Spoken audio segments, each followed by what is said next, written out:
Why it's important that we carve everything we are doing, every of our action and inactions, every of our thoughts processes, every of our goals, aspirations, why it is important that we craft it in a way that is unique to us, and we as an individual, as a person, we find value, we find purpose in that thing, we find fulfillment in that thing as a person, as an individual. Dissecting and going into the discourse of today is basically the idea that we as individuals, there are journeys that are peculiar to each and every one of us, and the idea that you as a person, you would want to begin to live your life or begin to orchestrate your life in consonance to the way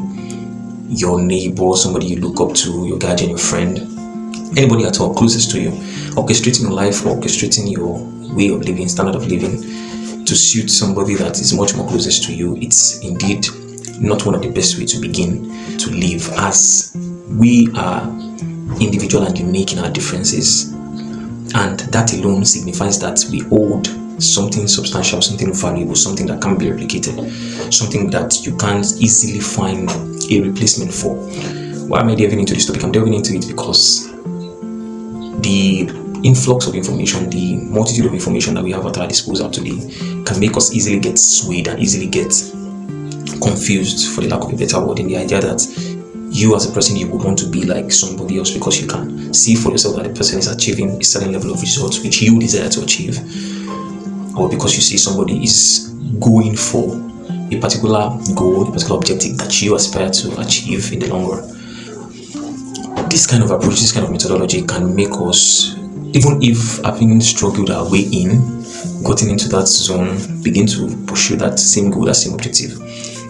In the long run, you would get tired, you get frustrated if those objectives are not met on time, and you end up just sidelining or leaving that goal, which becomes unattainable at the end of the day. So it's important that in everything we are looking to do, in every thing we are looking to build, it's important that it first of all align with what we indeed intend, or what we see ourselves being an agency of, designing it and living it in a way that is unique to our being, to our essentiality as a human being. That way, even if you are not getting the goal first, and even if you're not achieving the objective at that set period of time, you will still have that willpower, that determination to go for that which you want to go for. You still have that desire, that focus to go for what you want to go for, and just keep pushing, keep going for it, up until the time that goal gets to your hand, up until the time that objectives become achievable by you. So it's important that in everything we do, in every of our actions, daily actions and inactions, we sit down to self-evaluate and think of if the activity we are engaging in, either the one that is supporting us financially, improving our mental lives, improving our health, if it is aligning with who we are as a person. Because that way we begin to orchestrate those activities in a way that we become an agency of, in that when those objectives are not achieved early on, we still find that courage, that power to keep forging ahead, to keep pushing, to keep putting in the work, up until the time that we begin to see that goal. So the idea today is very simple. It's the fact that life is so unpredictable. We don't have all the answers figured out. We don't know the things